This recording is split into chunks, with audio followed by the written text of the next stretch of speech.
नमस्कार दोस्तों, आशा करते हैं कि आप लोग भी बहुत अच्छे होंगे और आज हम लोग पढ़ते हैं जीवों में जनन का अंतिम लेक्चर। इस अंतिम लेक्चर में हम पढ़ेंगे निषेचन पश्च घटना के बारे में। इससे पहले का जो टॉपिक जो था वो निषेचन था। निषेचन के बारे में यदि आप नहीं पढ़े हैं या फिर पिछला वीडियो नहीं देखे हैं तो उसका लिंक जो है डिस्क्रिप्शन में दिया गया है, वहां पर जाकर सबसे पहले वो वीडियो देख लीजिए। चलिए देर नहीं करते हैं और शुरू करते हैं। ये चैप्टर है, आज का अंतिम लेक्चर है। आज का अंतिम लेक्चर है ये जीवों में जनन का। जीवों में जनन का जो है वो अंतिम अंतिम लेक्चर है, जिसका टॉपिक है निषेचन पश्च घटना। यानी कि जब दो जीव आपस में आते हैं, दो जीव कौन सा? नर और मादा। नर और मादा यानी कि स्त्री और पुरुष। तब क्या होता है? संबंध स्थापित होता है, संभोग की प्रक्रिया होती है और उसके बाद पुरुष जो है मादा की योनि में शुक्राणु को स्थानांतरित करता है और उसके बाद वहां पर शुक्राणु और अंडाणु का निषेचन होता है। और निषेचन के बाद जो है वो घटना जो घटती है शरीर के अंदर जीवन के उत्पत्ति के लिए, उसे हम निषेचन पश्च घटना कहते हैं। अतः यहाँ पर कहा गया है निषेचन के बाद होने वाली घटना को हम क्या बोलते हैं? निषेचन पश्च घटना कहते हैं। अब हम देर नहीं करते हैं और इस चीज को थोड़ा समझते हैं ये होता क्या है। देखिए, मान लिया कि यह क्या है? अंडाणु है। क्या है? ये अंडाणु है।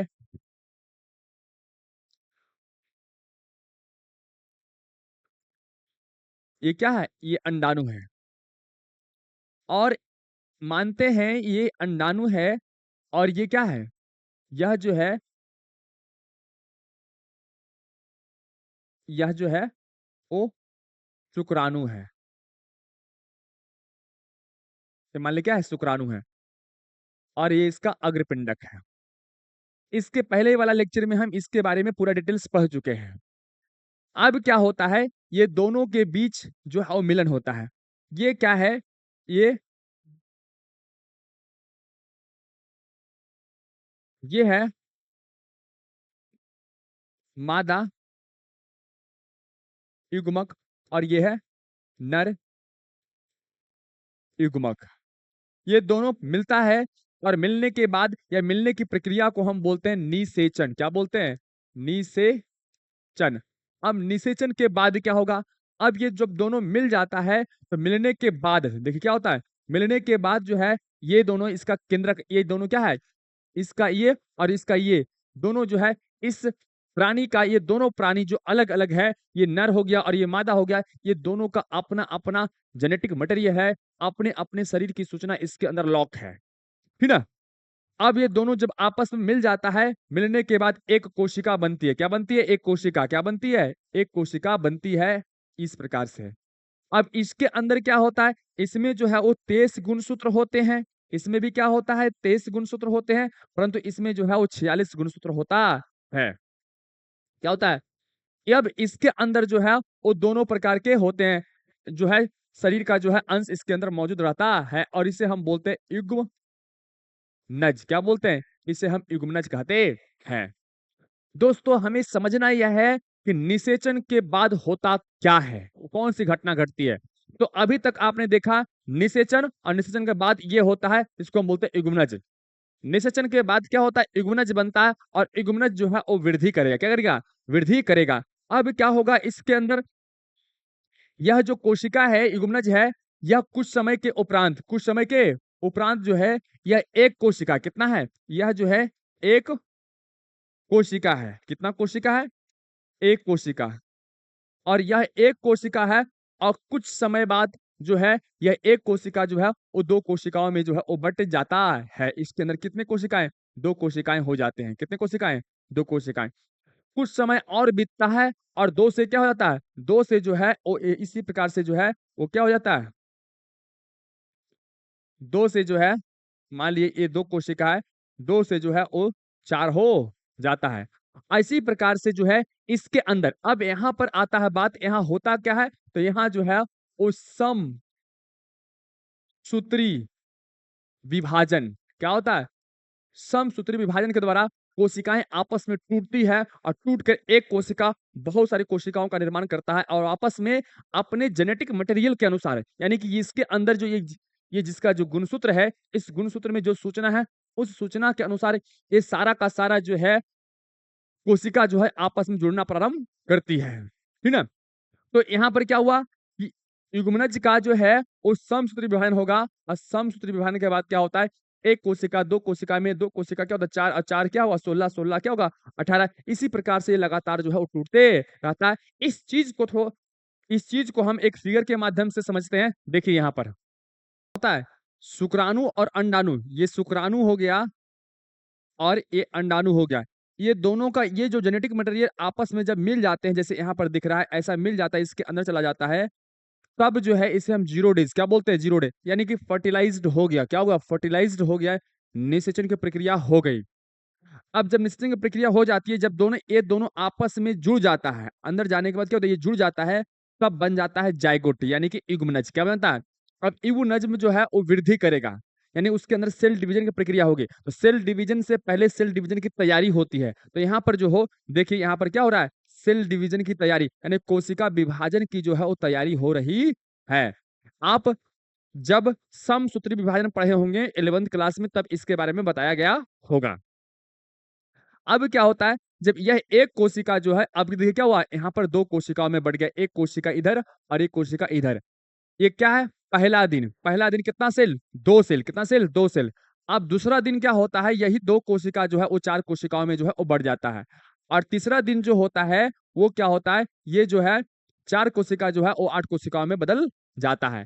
अब देखिए, ध्यान दीजिए, ध्यान देने वाली बात है, हम पढ़ रहे हैं निषेचन पश्च घटना। तो निषेचन पश्च घटना में क्या होता है बाबू, निषेचन पश्च घटना में जो युग्मनज क्या है, ये युग्म नज जो है उसका सम सूत्री विभाजन क्या हो रहा है, विभाजन। अब विभाजन के बाद क्या हो रहा है, विभाजन के बाद जो है वो नए नए कोशिका का निर्माण हो रहा है, और वो अपना जो है अलग अलग रूप को धारण कर रहा है। तो देखिए, जब यह कोशिका का विभाजन करते हुए जब आठ कोशिका, कितना कोशिका, आठ कोशिका वाला एक ट्यूब बन जाता है, एक पुटिका का निर्माण कर लेता है, उसे हम मोरूला क्या बोलते हैं, इसे हम बोलते हैं मोरूला। क्या बोलते हैं, मोरूला। मोरूला क्या बोलते हैं, इसे हम मोरूला कहते हैं। जब युग्म नज, ध्यान से समझिएगा, जब युग्म नज में समसूत्री विभाजन के द्वारा जब आठ कोशिकाओं का वो रूप ले लेता है युग्मनज, तब उस आठ कोशिकाओं वाले जो बंडल होते हैं, उस बंडल को हम बोलते हैं मोरूला। क्या बोलते हैं, मोरूला कहते हैं। क्या कहते हैं, मोरूला का नाम कहा जाता है।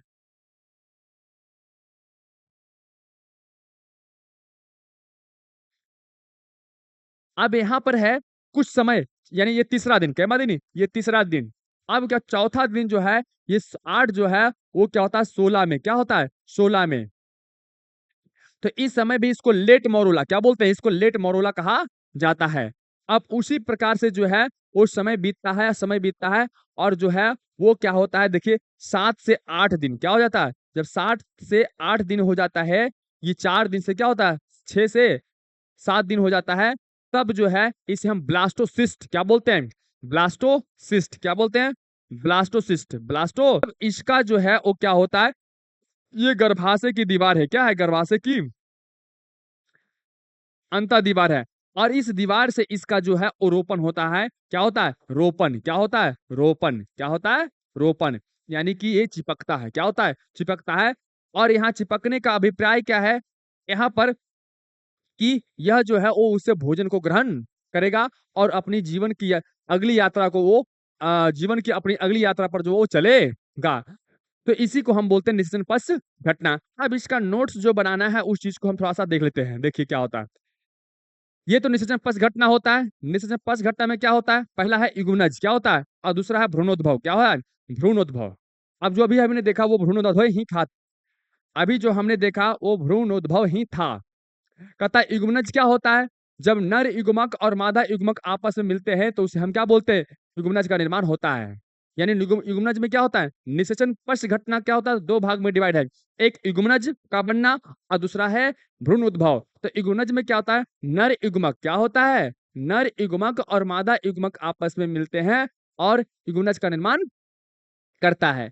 कहता है युग्मनज का निर्माण कुछ जीवों में जो है वो शरीर के अंदर होता है, तो कुछ जीवों में शरीर से क्या होता है, बाहर होता है। क्या होता है? अगर इगुनज का निर्माण जो है कोई जीव में शरीर के अंदर, तो कोई जीव में शरीर का क्या होता है? बाहर होता है। कहता है इगुनज समानता क्या होते हैं? द्विगुणित होता है। द्विगुणित का मतलब होता है इसमें 46 गुणसूत्र होते हैं। अब यहाँ पर देखिए बच्चे क्या होता है? नर युग्मक और मादा युग्मक जब ये दोनों मिला तो क्या बना? इगुनज। नर युग्मक आगुणित एन मादा युग्मक भी जब ये क्या होता है? द्विगुणित यानी 2n, यानी क्या होता है? इसके अंदर 46 होता है। अगला काम क्या होता है? युग्मनज तो बन गया, तो युग्मनज के बाद अब होता भ्रूणोद्भव, एम्ब्रियोजेनेसिस। क्या होता है? एम्ब्रियोजेनेसिस, भ्रूणोद्भव। यानी कि ये युग्मनज जो है वो सेल डिवीजन की प्रक्रिया को पूरा करेगा, है ना? कोशिका विभाजन की प्रक्रिया को पूरा करेगा। कहता है युग्मनज से भ्रूण क्या होता है? युग्मनज से भ्रूण बनने की प्रक्रिया को हम क्या बोलते हैं? भ्रूणोद्भव कहते हैं। युग्मनज से भ्रूण बनने की प्रक्रिया को हम क्या बोलते हैं? भ्रूणोद्भव कहते हैं। भ्रूणोद्भव यानी भ्रूण का उद्भव और उसका विकास। तो युग्म नज से भ्रूण बनने की प्रक्रिया, यानी युग्म नज जो है जब वो विभाजन की प्रक्रिया करने लगता है तो उसे हम भ्रूण कहते हैं। क्या कहते हैं? भ्रूण कहते हैं। और इस भ्रूण की कई अवस्था होती है जो अभी हमने देखा। कहता है इस प्रक्रिया में युग्मनज से, युग्मनज जो है, युग्मनज के कोशिका विभाजन होता है। युग्मनज क्या होता है? युग्मनज का जो कोशिका होता है वो विभाजित होता है और इसके कोशिका की संख्या क्या होती है? में वृद्धि होती है और इसके बाद जो है कोशिका विभेदीकरण प्रक्रिया शुरू हो जाती है और उसके बाद उत्तक का निर्माण होता है और उत्तक जो है अंग का, और अंग जो है शरीर का निर्माण करता है। यानी कहने का मतलब है कि यहाँ पर देखिए ये जो है कोशिका है, कोशिकाओं के समूह को क्या बोलते हैं? ये उत्तक। क्या हो गया? ये इसको हम बोल सकते हैं उत्तक। और उत्तक से बनता है अंग। क्या बनेगा?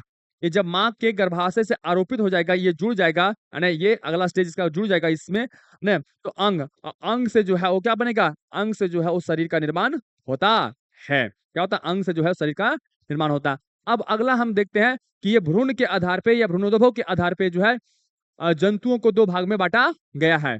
कहता है जंतु में बाह्य अथवा आंतरिक भ्रूणोद्भव के आधार पे जो है उन्हें दो भाग में बांटा गया है। कहता है जंतुओं को बाह्य एवं आंतरिक भ्रूणोद्भव, किसी में होता क्या है? किसी में भ्रूण का निर्माण शरीर के अंदर होता है तो किसी में क्या होता है? बाहर होता है। तो इस आधार पे जो है संसार में जीवों को दो भाग में बांटा गया है। एक है अण्डप्रजक और दूसरा क्या है? सजीव प्रजक। अब बात आता है अण्डप्रजक किसे कहते हैं, तो ये थोड़ा इंपॉर्टेंट है, इसको ध्यान रखिएगा। अण्डप्रजक वैसा प्राणी जिसमें युग्मनज का विकास जो है मादा के शरीर के वो क्या होता है? बाहर होता है। मादा के शरीर के बाहर होता है। आप जैसे देखिए ये अंडा है। क्या है? अंडा है। और अंडा में क्या होता है? जो बेबी का निर्माण यानी कोशिकाओं का निर्माण जो है वो होता है शरीर के क्या होता है? शरीर के बाहर। क्या होता है? बाहर होता है। क्या होता है? शरीर के बाहर होता है। कहता है शरीर के बाहर होता है। वे कैल्शियम युक्त कठोर कवच से क्या होते हैं? ढके होते हैं। उसे हम अण्डप्रजक प्राणी कहते हैं। अब देखिए क्या होता है कि जो अंडा होता है इसके ऊपर एक कैल्शियम का कवर होता है, उससे वो ढका रहता है। किस किस में होता है? आपसे यहाँ पर जो एग्जाम में जो सवाल आएगा वो आएगा कि पक्षी क्या है? तो अंडप्रजक। पक्षी क्या है? अंडप्रजक। पक्षी क्या है? अंडप्रजक। सरीसृप, सरीसृप क्या है? एक अंडप्रजक प्राणी है, ये अंडा देता है। अब सरीसृप के अंदर कौन कौन सा आता है? देखिए सरीसृप के अंदर आता है सांप आता है, छिपकली आता है, कछुआ आता है, मगरमच्छ आता है और दरियाई घोड़ा आता है। क्या आता है? दरियाई घोड़ा। दरियाई क्या आता है? दरियाई जो है वो घोड़ा आता है। किसके अंदर? किसके अंदर? अंड प्रजक प्राणी के अंदर जो है। और उसमें जो सरीसृप है उस सरीसृप के अंदर क्या आता है? सांप, पक्षी, सांप, छिपकली, कछुआ, मगरमच्छ, दरियाई घोड़ा। अब इन सभी का बात क्या है कि ये जितना भी ये सरीसृप है, क्या है? सरीसृप इस श्रेणी में, इसमें है कैल्शियम कार्बोनेट। कैल्शियम कार्बोनेट, इसके जो अंडे होते हैं वो कैल्शियम कार्बोनेट से जो है वो ढके रहते हैं। ये आप ध्यान रखिएगा। अंड प्रजक में, अंड प्रजक को भी दो भाग में बांटा गया। अंड प्रजक माने वैसा प्राणी जो अंडा देगा। ध्यान समझिएगा, जो अंडा लेगा देगा, लेकिन अंडा तो देता है लेकिन कुछ ऐसे अंडे होते हैं जिसके ऊपर कैल्शियम कार्बोनेट का एक लेयर होता है। जैसे में देखिए किसमें लेयर होता है? किसके अंडे कैल्शियम कार्बोनेट से ढके होते हैं? तो दरियाई घोड़ा, मगरमच्छ, कछुआ, छिपकली, सांप, सरीसृप के अंदर ये सब आता है। ये सरीसृप के अंदर ये सारा आता है। अब से एग्जाम में पूछ भी सकता है सरीसृप निम्न में से कौन है? तो सांप सरीसृप है, छिपकली सरीसृप है, कछुआ सरीसृप है, मगरमच्छ क्या सरीसृप है, और दरियाई क्या सरीसृप है। मतलब जो रेंगता है, रेंगने की एबिलिटी रखता है। और पक्षी, पक्षी एक जो है वो क्या है, अंडप्रजक है, लेकिन इस पक्षी का जो अंडा होता है, अंडे के ऊपर जो है वो कैल्शियम कार्बोनेट होते हैं। यहाँ पर इस तरह से आप लिख सकते हैं।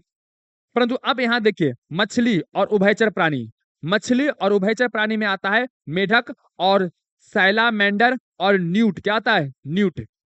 ये सभी जो प्राणी है वो उभयचर है। ये तीन जो है, ये और ये क्या है, उभयचर है।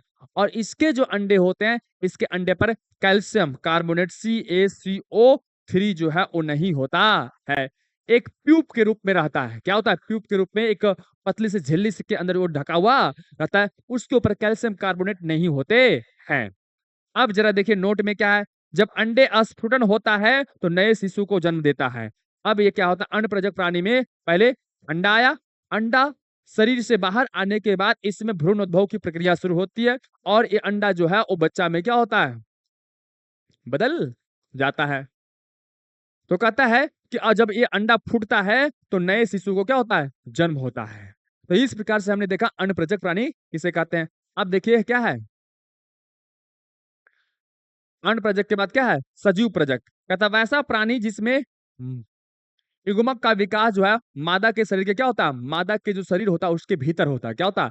मादा के शरीर के भीतर होता है, उसे हम क्या बोलते हैं, अण्ड प्रजक, सजीव प्रजक प्राणी कहते हैं। ये किसके अंदर होता है? ये हम लोग है, मनुष्य हो गया, बंदर हो गया, गाय हो गया और खरगोश हो गया। यानी कि जब निषेचन की प्रक्रिया होती है तो निषेचन के बाद नए बच्चे की उत्पत्ति जो होती है वो शरीर के अंदर होती है, उसे हम सजीव प्रजक कहते हैं। अब बात आती है, अभी तक हमने देखा पुष्पों में, सॉरी, अभी तक हमने देखा जीवों में भ्रूणोद्भव। अब क्या है कि पुष्पों में भ्रूणोद्भव। देखिए होता क्या है, पुष्प में भी क्या होता है, निषेचन, निषेचन होता है। इसमें भी नर और मादा युग्मक जो है आपस में क्या होते हैं, मिलते हैं, और मिलकर जो है वो युग्म नज का निर्माण करता है। तो जब युग्मनज का निर्माण इसके अंदर होगा तो भ्रूण का विकास या भ्रूणोद्भव की प्रक्रिया इसके अंदर भी होगी। बात यहाँ पर सरल और सिंपल है। तो यहाँ पर अगला जो टॉपिक है, पुष्पों में भ्रूणोद्भव। कहता पुष्पीय पादपों में युग्मनज, युग्मनज जो होता है वो अंडाशय के अंदर होता है। युग्मनज किसके अंदर होता है? अंडाशय के अंदर होता है।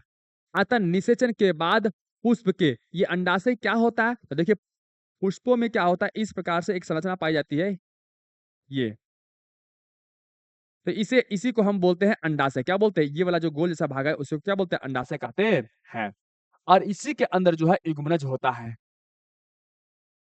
इसके अंदर बीजांड, बीजांड के अंदर क्या होता है, इसका युग्मनज होता है। कहता है निषेचन के बाद, तो ई हो गया, इसके अंदर होता है क्या चीज, नर, सॉरी, मादा युग्म नज। और नर युग्मनज क्या होता है, यहां से ऐसे एक प्राग कोश होता है। क्या होता है? अब प्राग कोश के अंदर क्या होता है, प्राग कण होता है, प्राग कण होता है। और इस प्राग कण के अंदर, ध्यान दीजिएगा, प्राग कण नहीं, प्राग कण के अंदर जो है वो नर युग्मक होते हैं। तो नर युग्मक यहाँ होगा और मादा युग्मक क्या है, यहाँ पर होता है। अब ये दोनों जो है आपस में मिलता है, और इस मिलने की प्रक्रिया को ही क्या बोलते हैं, निषेचन कहते हैं। तो जब निषेचन की प्रक्रिया हो जाती है तो कहता है कि निषेचन के बाद पुष्प के बाह्य दल और पंखुड़ी और पुंग के सर मुरझाकर क्या होते हैं, झड़ जाते हैं। यानी कि इसका जो ये सब जो होता है इसके अंदर और भी चीजें होते हैं, है ना। ये अगला चैप्टर जब पढ़ेंगे तो इसमें अब बताया जाएगा आपको। तो ये सब, ये जो है ये सब क्या होता है, मुरझाकर वो बाहर निकल जाते हैं। देखिए तो क्या होता है यहाँ पर, ध्यान समझिएगा, युग्मनज क्या होता है, युग्मनज आप ध्यान से समझिएगा। युग्मनज जो है वो भ्रूण में, और बीजांड जो है बीज में, और फल जो है अंडाशय जो है क्या है, अंडाशय जो है वो क्या होता है, फल में विकसित हो जाता है। ये ऑब्जेक्टिव है, इस चीज को आप ध्यान रखिएगा। और इसके बारे में और डिटेल्स जो अगला लेसन में जो है हम पढ़ने वाले हैं। कुछ और चीजें देखिए, अंडप, अंडप जो होता है विकसित होकर बीज बनता है। क्या होता है? अंडप जो होता है विकसित होकर बीज बनता है। ये सब ऑब्जेक्टिव है। भ्रूण जो है वो बीज के अंदर होता है। भ्रूण कहाँ होता है? बीज के अंदर होता है। कौन सा जीव जो है स्तनधारी है, जो अंड प्रजक क्या होते हैं? अंड प्रजक होते हैं, वो है प्लेटिप्स एकिडिना। क्या है? एकिडिना। ये जो है वो ये स्तनधारी है, लेकिन जो है अंड प्रजक होते हैं। स्तनधारी का मतलब जो होता है, यानी कि वो स्तनपान करवाती है ना, बच्चे जन्म देती है, लेकिन वो कैसा होता है? उसका अंड क्या होता? अंडा होता है। अंडे को वो जन्म देती है, वो है प्लेटिप्स। क्या है? प्लेटिप्स एकिडिना, है ना। अब एक इंपॉर्टेंट चीज है, वो ध्यान दीजिएगा, ये भ्रूणोद्भव की प्रक्रिया में एक बड़ा ही इंपॉर्टेंट चीज है। कहता है जब युग्मनज का आरोपण अंडवाहिनी में होता है, तो इस क्रिया को हम बोलते हैं एक्टोपिक प्रेगनेंसी। क्या बोलते हैं? Ectopic pregnancy. यानी कि ये फ्लोपियन जो ट्यूब होता है और ये गर्भाशय जो होता है, इसकी आंतरिक दीवार जो होती है, तो बच्चे का आरोपण यहाँ होता है, लेकिन देखिए क्या होता है, देखिए इस युग्मनज का यानी ब्लास्टोसिस्ट का आरोपण जो है वो गर्भाशय में यहाँ पर होता है। क्या होता है? यहाँ पर। क्या होता है? यहाँ पर होता है। ध्यान से देखिए इस चीज को थोड़ा सा। ये जो युग्मनज बना, युग्मनज जो बना यानी जाइगोट बना, है ना, इसका आरोपण जो है डेवलपमेंट होने के बाद यहाँ पर होगा। कहाँ पर होगा? यहाँ पर। लेकिन क्या होता है, यहाँ पर ना होके अगर इस फ्लोपियन ट्यूब में ही आरोपण हो जाए, क्या हो जाए? यहीं पर आरोपित हो जाए। जुड़ना चाहिए यहाँ, लेकिन जुड़ जाए कहाँ पर? यहाँ पर। तो इस प्रक्रिया को या इस चीज को हम बोलते हैं, क्या बोलते हैं? इस चीज को हम बोलते हैं एक टॉपिक प्रेगनेंसी। क्या बोलते हैं? एक टॉपिक प्रेगनेंसी कहते हैं।